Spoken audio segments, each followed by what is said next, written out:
It's not the drama of 2021 winning you're in, but tonight's Monday Night Football matchup, Raiders and Chargers, it's for first place in the AFC West. So how do the Raiders get it done? We'll talk about that, plus more, on today's edition of the Locked On Raiders podcast, September 15th, 2025.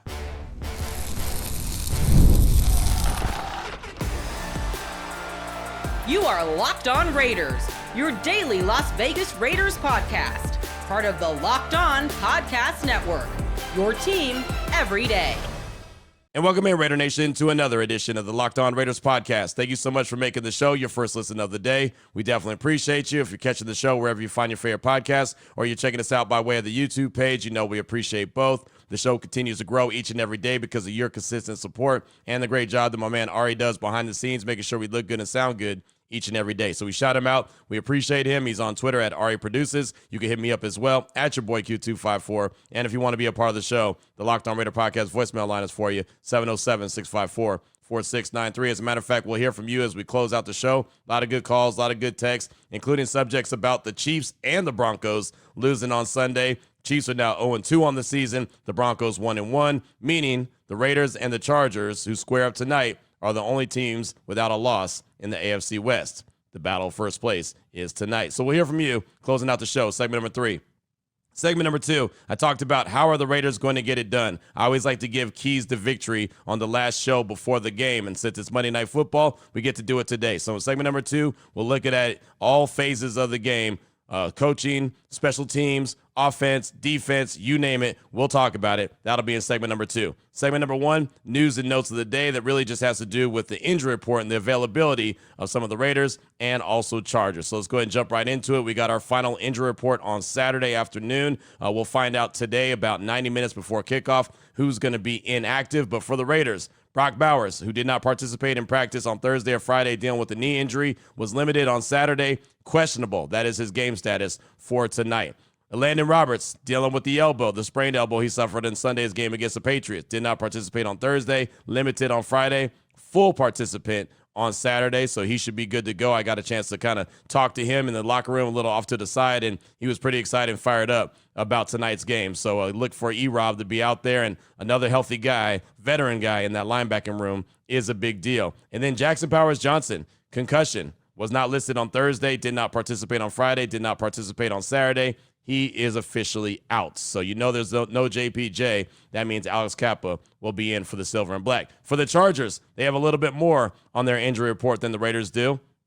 Defensive back Elijah Molden, hamstring issue, limited on Thursday, did not participate on Friday, did not participate on Saturday. He is officially out. Linebacker Denzel Perryman, old friend of the Raiders, ankle injury, did not participate Thursday, did not participate Friday, did not participate Saturday. He as well is out. Then you got linebacker Delshawn Phillips with a toe injury. DNP did not participate on Thursday, limited on Friday, limited on Saturday. He's questionable for tonight's game. And then Tarheeb Steele, the cornerback, calf injury, limited on Thursday, full on Friday, full on Saturday. So no Denzel Perryman, no Elijah Molden for sure for that Chargers defense. But getting back to the Silver and Black, as I mentioned, Brock Bowers is a guy that is questionable. Gut feeling tells me that he's going to go. You heard from him earlier in the week, or late last week, I should say, when he first was, not participating in practice, and he just really sounded like he was unsure if he was going to be able to go.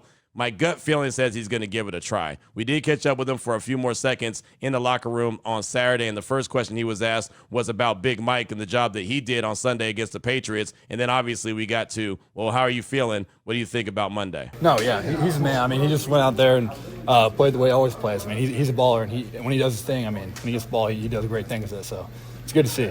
Do you feel more optimistic about your availability compared to a couple days ago? I don't know. It's hard to say. I'm just going to keep working at it and see how I feel the rest of the day and tomorrow and the next day ultimately. So we'll see. How does it feel out there with the knee brace? It's not ideal. Rather not have to wear it, but whatever they want me to do, I'll do. And if it comes down to me playing or not, I'll wear it. How'd it feel in practice? Just how do you feel after practice? Oh, good. I mean, I feel fine. Knee brace on, it's a little tough sometimes, but no, it felt good to be back out there with the guys. How important was it for you to get a practice in, maybe just confidence-wise, that sort of thing, just to actually get out on the field a little bit?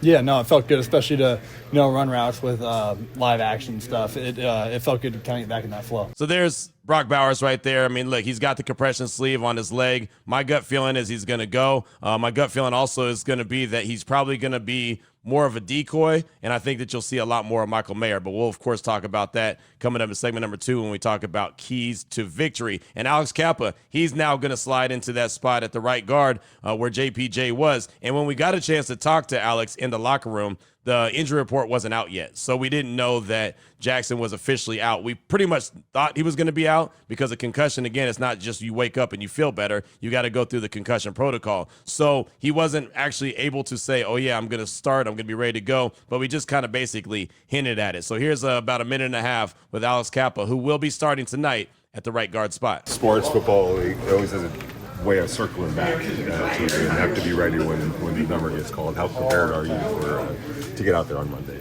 That gets called? Very prepared. It's just, the way things have worked out, and does that change your mindset, or do you prepare basically as if you're going to be the starter each week? No, I mean, you have to be ready to play, and that's what I've done my whole career. That's what I'm going to keep doing, and you never know when it's going to be you out there when you're not the first guy, and so you have to be ready. That's just your job at that point. How do you feel as far as being up to speed, because you did miss so much time in training camp and even preseason? I feel great. What can you say to the chemistry of this offensive line and how everybody kind of works and gels together? It's good. We have really good communication. I've always been really big on communicating and working together, and I think we've done a good job of that, and I definitely feel that out there. If you have to slide in there and be the starter, how difficult is that when they've already had a starting 5 and then all of a sudden, you're sliding in and it's all about reps on that offensive line and continuity? We do a great job of communicating, so I feel like I'm on the same page with everybody, and I'll be ready to go if I'm needed, and I feel good with everybody. What stood out to you about what the Chargers defensive front did in the game against Kansas City? I just think they have a good group. It's a deep group. They roll multiple guys through there, and it's a physical group. That's what stands out. Is all their guys are strong up front. I would say that's the number one thing that stands out to me. Alex Kappa in the Raiders locker room right there. He will get the start tonight at the right guard spot. So he's a veteran, been there, done that. There's a reason why they kept him on the team. They have confidence in him that he could slide in there. And if JPJ were to go down, which obviously he did with the concussion, he'll be able to hold down that spot. So we'll see what it looks like. Alex Kappa was not very good in Cincinnati last year. Hopefully with the Raiders, he'll be a lot better, but he missed a lot of training camp. And he missed the preseason games up until that third preseason game. So he didn't really get a whole lot of burn. And now it's all just about what he's getting in practice. But Pete Carroll seems to have a lot of confidence in him. And Alex Kappa sounds like he's pretty confident as well. So keys to victory. What is it going to take for the Raiders to walk away from Allegiant Stadium tonight 2-0 on the season? We'll talk about that. Offense, defense, special teams, and coaching. We'll do that in segment number 2 of today's Locked On Raiders podcast. Before we get to that, though, I do want to tell you about a great sponsor we have here on the Locked On Raiders podcast, and that is PrizePicks. The daily fantasy app where making the right call can actually pay off. You and I, we make decisions every day, but on PrizePicks, being right means that you get to cash in. With football back, PrizePicks is the simplest and fastest way to get in on the action. All you got to do is pick more or less on 2 to 6 player projections, and you can turn your takes into real prizes, all in less than 60 seconds. So maybe you're thinking Brock Bowers, Michael Mayer, or maybe Michael Mayer, Ashton Genty, and all you got to do is check out their projections, and whatever decision you make, if you're right, boom, you can win just like that. It's quick, it's easy, and it's a very fun way to follow along with all the football action, not just the Raiders, but all across the National Football League. Right now, download the PrizePicks app today. Use the promo code LOCKEDONNFL to get $50 in lineups after you play your first $5 lineup. That's promo code LOCKEDONNFL. It's all one word for $50 in lineups after your first $5 play. PrizePicks. It's good to be right. All right, here we go. Segment number 2 of today's Locked On Raiders podcast. Time to jump into keys to victory. What is it going to take for the Raiders to come away with a dub, Monday Night Football, be 2-0 on the season? Want to start with the offense. I think that the offense is going to be a huge priority. I think it's a strength of the team already. I've been saying that, but it's going to be a big priority and really a focus in on the offense and that offensive line since we know Jackson Powers-Johnson is out, Alex Kappa is in. One of the things that I really wanted to get resolved early in training camp and even preseason was who was going to be the starting 5 on that offensive line. They did. It worked out, right? There was a time when it was JPJ, Alex Kappa. One day that Kappa would run with the ones. The other day, JPJ would run with the ones. And then Alex got injured, and it became JPJ all the time. So they were at least able to build up some continuity. And I know they only got one game under the belt, but there was a little bit of continuity. They had some reps together where Kappa was out. Kappa was out with an injury. He missed the majority of training camp. He missed 2 preseason games and finally got some burn in preseason game number 3. Well, here you go. After 1 game, he's in. So I want to see how quickly these guys can come together. And again, Pete Carroll on Saturday sounded pretty confident in Alex Kappa. You heard Alex in segment number 1. He sounds pretty confident that he can get on the same page with the rest of the offensive linemen pretty quickly. He's going to have to.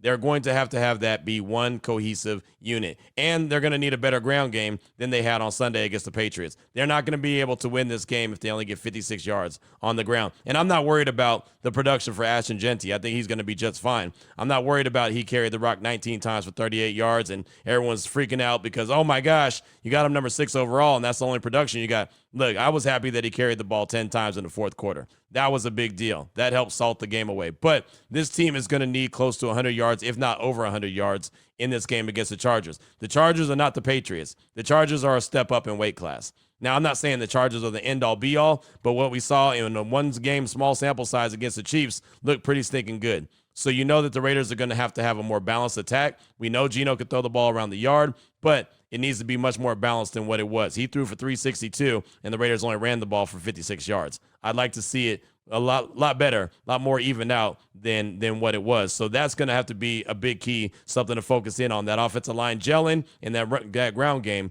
getting going.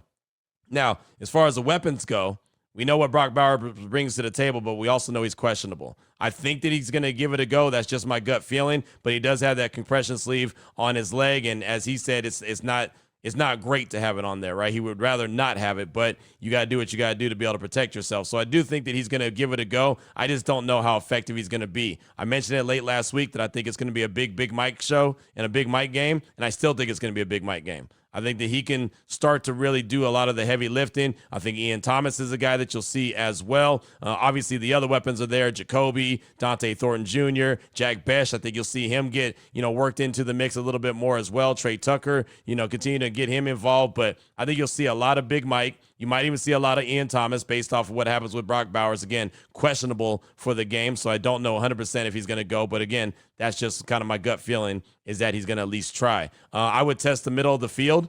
No Denzel Perriman. We know that, and the Chargers are dealing with some other injuries as well. So the middle of the field could be wide open, and I'd like to see them try to attack that. And again, you can use Big Mike in that exact role, right? Big Mike could be one of those guys that is getting the ball quite a bit in the middle of the field, right? And again, it's not going to look the exact same as Brock Bowers, but it can still be effective. So the middle of the field is definitely something that I want to see instead of the Raiders, being that's their liability defensively, giving up the middle of the field. Now, how about they turn it on the Chargers and use it against them? And I think that that's something that they can do. Obviously, in the red zone, you got to be efficient. Right? Touchdowns, not field goals. That's always the goal. We all know that, right? Field goals can extend your lead. Touchdowns will help you win the game, right? You're not going to win the game if you just get a bunch of field goals, especially against a team like the Chargers with a quarterback like Justin Herbert and guys that can, really make big plays like Quentin Johnson, like Ladd McConkey, like Keenan Allen. Even though Keenan Allen's older, he can still make some big plays. So the Raiders are going to have to be efficient in the red zone.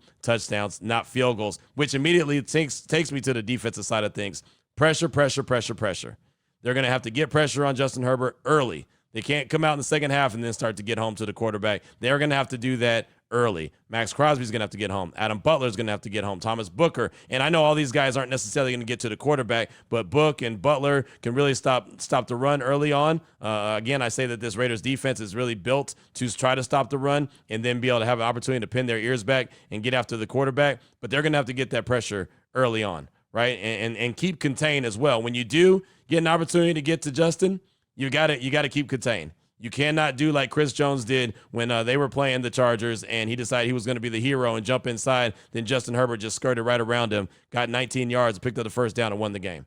Like, you just can't do that because Justin will use his legs. We already know that he's definitely going to be on the go, right? And was he the second leading rusher for the Chargers against the Chiefs? I believe he was. It was Marion Hampton was number one. I think he had 58 yards. I think Justin Herbert had about 38, but 19 came off of that game sealing play that he had at the end when Chris Jones lost contain. So this guy is very mobile. He can get out there and hurt you with his feet. So you have to stay disciplined. One thing I really liked about the Raiders defense, though, last week was that they didn't miss many tackles. And if you go all the way back to Seattle, remember how many missed tackles they had in that first preseason game? And I get it. It was a preseason game, so those things are going to happen. But normally in the beginning of the season, you'll see a little sloppy play as well because guys, haven't been playing a whole game. They haven't been tackling, so they're kind of getting back used to it. But I thought the Raiders did a really good job. As a matter of fact, Patrick Graham talked about what stood out to him about his defense. This was on Friday when we got to meet with him. Talked about what stood out about his defense. And then I went back to the missed tackles. And, man, you had to be pretty proud that they didn't have too many of them. Here's what Patrick Graham had to say. Like I told you guys beforehand, I was interested to see how our corners tackled against Josh's run game. At New England, just in terms of how they get the corners involved. Most teams will try to get the corners involved in the run game, but I was impressed with how he stood out there in terms of replace, in terms of the run game, some of the passes out there to the flat. He came up and had some big hits. So that element of toughness from our corner position, that's something I'm looking for each week and looking to build upon that as we go. All in all, how impressed were you with the tackling? It was the first game. A lot of times you see some sloppiness, maybe some missed tackles, but really didn't have too many of those. If you take the first preseason game and you juxtapose that, I hope I'm using this term correctly, with the first regular season game, it was night and day. Right. So to me, as a coach, to see that improvement, it's a credit to the players, all the hard work, because for us, we pointed it out from the first game and said, okay, here's how we're going to go about correcting it and how we're going to work it.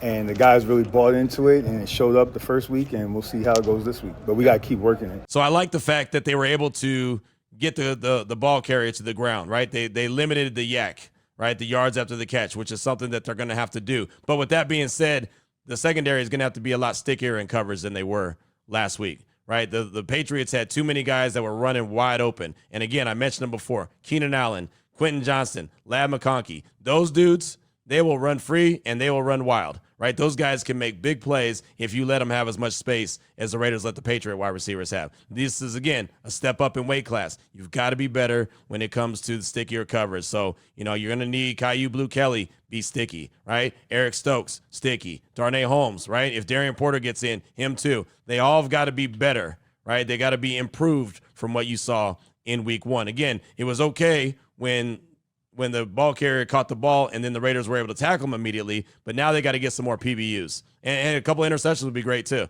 right? Turnovers are always something that you need to get as well, but they've got to be a lot stickier in coverage. As far as special teams go, Daniel Carlson, keep working that dynamic kickoff, right? Make the Chargers return it. Don't kick it short of the landing zone or kick it in the end zone. If it's short of the landing zone, the ball comes out to the 40. If it's in the end zone, it's out to the 35. And you already know, a couple completions, you're already in field goal range. So you got to continue to work that dynamic kickoff, make the Chargers return it, and then put it on the Raiders to make sure that they make the tackle on kick coverage. Right, but that's how you make it work to your advantage. Last week, Daniel Carlson missed one. It fell short, came out to the 40. And I thought he slipped, but then when you went back and looked at the replay, it was just a bad kick. So he just can't do that. I know what he's trying to do. He's trying to do exactly what I said, make the team and the opponent, make them return the ball, but he's got to make sure that he's on point. Again, you don't want to give Justin Herbert the ball at the 40-yard line. You don't want to give Justin Herbert the ball at the 35. And A.J. Cole, just keep flipping the field. Right, just keep doing what you do. Keep flipping the field. The one thing I'll say about coaching, the only thing I'll say about coaching, I do like if the Raiders win the toss to defer and get the ball to start the second half. I would love for them to do that every time that they win. And I know that they're not going to. There's going to be certain circumstances that will decide, okay, you know what, we're going to go ahead and take the ball first. But I would love if they were to do that every time. I always prefer when a team puts the defense on the field first, kind of sets the tone. And more importantly, like I said, be able to go into the locker room and get the ball coming out of the locker room. I think that's a big deal. So that's going to be that'll be my coaching tip for Coach Carroll and company. Not that they need a tip from me, but if they do win the coin toss, please defer to the second half. That's how I think that they can really make those adjustments that they made in week one and then really be effective by getting the ball immediately. And you remember, Isaiah Pola-Mao came up with the interception on that first drive by the Patriots in the third quarter, so was able to get the ball back to the Raiders pretty quickly. So those are the keys to victory as far as I'm concerned. I think that the Raiders can do it. I think this is going to be a very tight game. I picked the Raiders to win this game because they're at home, and I know that the crowd is going to be able to affect this game. 86% of the fans that are going to be in the building are Raiders fans. So to be able to have that opportunity, and we all know If you've ever been to a game, it's not like that every home game. So to take advantage of that, the Raiders, it feels like that same, almost that Monday night feel when Allegiant Stadium opened up in 2020 to let fans in. That Baltimore Ravens game, that Monday Night Football game when Carr threw it to Zay Jones to walk it off in overtime. That's the kind of atmosphere I'm expecting tonight. And so Raider Nation is going to be able to play their role, make it very difficult on the Chargers to hear and get loud and proud. And I don't even have to say that to Raider Nation because I already know that you do. But those are the keys to victory that I have. What's on your mind? Your calls and texts will close out the show. 707-654-4693. We hear from you next. Before we get to that, though, I do want you to know that today's edition of the Locked On Raiders podcast is sponsored by BetterHelp. We all turn to some funny places for advice. Your barber, maybe a random stranger in the bathroom, maybe it's a bartender, who knows who it is, but everyone is not the right one when it comes to real support. That's why BetterHelp is here. With over 30,000 licensed therapists and more than 10 years of experience, BetterHelp helps you find your right match, someone clinically trained and credentialed to guide you through life's challenges. Have you ever caught yourself venting to group chats or oversharing with friends who, well, they mean well, but they're just not therapists? Having someone trained to help you work through tough situations will make all the difference. Right now, as the largest online therapy provider in the world, BetterHelp can provide access to mental health professionals with a diverse variety of expertise. Find the one with BetterHelp. All listeners of the Locked On Raiders podcast get 10% off their first month at BetterHelp.com/LockedOn. That's BetterHelp, HELP.com/LockedOn. I also want to tell Raider Nation about Upside. Are you still paying full price for gas? Stop leaving money behind. Get real cash back every time you fill up with the free Upside app. Simply download the free Upside app in the App Store or Google Play right now and start earning cash at the pump today. Use the limited time promo code TOUCHDOWN and get an extra 25 cents back per gallon on your first fill up. You can make up to $300 a year just from buying the gas you already needed. At first, thought, oh man, it's got to be too good to be true, right? But it's totally legit. Real people are getting paid just to make their daily commutes, and you can too. Plus, you can cash out anytime to your bank account, PayPal, or an e-gift card for Amazon and other brands. Don't let this offer drive on by. Download the free Upside app now by using the limited time promo code TOUCHDOWN for a limited time 25 cent per gallon bonus. That's promo code TOUCHDOWN. Offers vary by user and location. Go to upside.com for terms and conditions. All right, Raider Nation, here we go. Segment number 3 of today's Locked On Raiders podcast. Your calls and texts draft that Locked On Raider podcast voicemail line, 707-654-4693. Let's start things off with Kenny. Kenny from Long Beach. He's calling to talk about being back in Allegiant Stadium and again against the Chargers. Hey, Q. This is Kenny from Long Beach. Long-time listener, first-time caller. I've sent a few texts before, but yeah, I figured I'd give a call today. It's my first time since I drove all the way from Long Beach, and I'm here in Sin City now. Can't wait for Monday Night Football tomorrow. Yeah, I can't wait. I went to the Allegiant Stadium tour today, and that was a blast. And what a fitting way to be back at a home game in Allegiant Stadium. The last time I was here was when we beat the Chargers in overtime to make our way into the playoffs. And what better way to make it back to a home game? And now it looks like winner is in sole possession of first place. So looking forward to that. Hope to see you and Ari over there and Link and everyone else and the rest of Raider Nation. And go Raiders. Big Kenny, thanks so much for the call. Appreciate you. That was a fun game, wasn't it? Closing out 2021, win and get in, and the Raiders got in. Last game of the actual regular season. Remember they flexed it to Sunday Night Football? Every game was over. It was the only game going on. It's not going to be quite that same electricity level, but it still has a good chance to be, very, very electric, a lot of fun. It is for first place, like you mentioned. I mentioned at the top of the show, but it's only, week 2. So first place, take it with a grain of salt. But yeah, it's going to be a lot of fun. Hopefully, you being back in the building, you'll be able to provide that same mojo that you did to close out the 2021 season. So look forward to seeing you. Hopefully, I get to catch up with you at the Torch and all the Raider Nation who's going to be in the building tonight. Thanks so much for the call. Definitely appreciate that. Up next, got a text from 60s era Raider. Says Q, 60 era's Raider in the 603. Do you think that the Raiders would consider using a sort of 12.5 personnel lineup with Jack Besh as the half? And what I mean is having Besh be a hybrid receiver with his ability to block to go along with the 2 tight ends, Jacoby Myers as the receiving core. Both Besh and Myers can block and catch along with their 2 excellent and very good pass-catching tight ends. Lots of options out of that kind of setup. What do you think? Keep it rolling. You're killing it on Locked On Raiders. A shout-out to you, Big Lincoln and Chantel, for your work, as we say back here in New England. It's wicked good. That's from the 60s era Raider. Thanks for the text. Appreciate you. Thanks for the compliment on the show, and also the Raider Squad show with Chantel and Lincoln. Matter of fact, we'll have another episode of that this morning, as a matter of fact. So depending on what time you're listening to that, 7:30 to 8:30, another preview to get you ready for tonight's game. Excited about it. I do think Besh has a bigger role. We'll see. And then we still have to see if Brock Bowers is a go, right? He was questionable on the injury report on Saturday. So there's a chance that he can go tonight. I don't know how effective he's going to be, but there's definitely a chance that he can go. So, we'll see. And like I said, I do think Besh in his role will continue to evolve throughout the course of the year. So thanks so much for that text. I do appreciate you. Got a call from Smooth Raider. He's calling to talk about the NFL storylines and ties it all in with the Raiders and the Chargers games. Here's Smooth Raider. What's up, Q? It's Smooth Raider calling in. On my way home driving, brother. Just want to talk about how these NFL storylines are going. You look at it, Monday is Pete Carroll's birthday, and how fitting would it be for the Raiders to give him an early, or a birthday gift? I shouldn't say early because it's on his birthday, but give him a birthday gift of a dub. And I was looking at another thing with him and Harbaugh. I think they're tied up for end-to-end matches. I think it's like 7-7.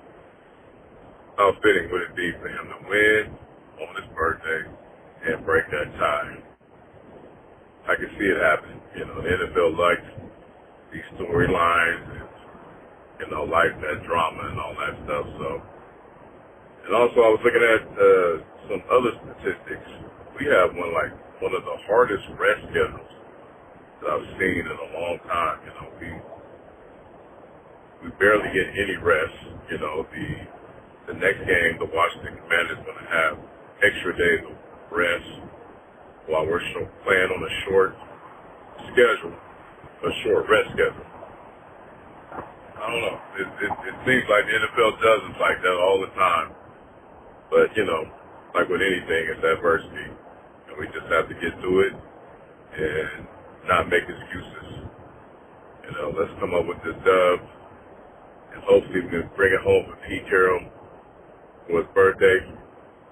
All right, Raider Nation, this is Smooth Raider out. Big Smooth, thanks so much for the call. I wish I was smooth. I don't know what's going on. I ain't got no kind of voice, but I'm not as smooth as you. I wish I had your smooth sound today, but we'll get there. Don't you worry. But yeah, Pete Carroll's birthday, 74. Him and Harbaugh head-to-head, 6-6, right? And then, of course, the first place on the line in the AFC West. But that's really cool. And I know Pete Carroll's going to really downplay it.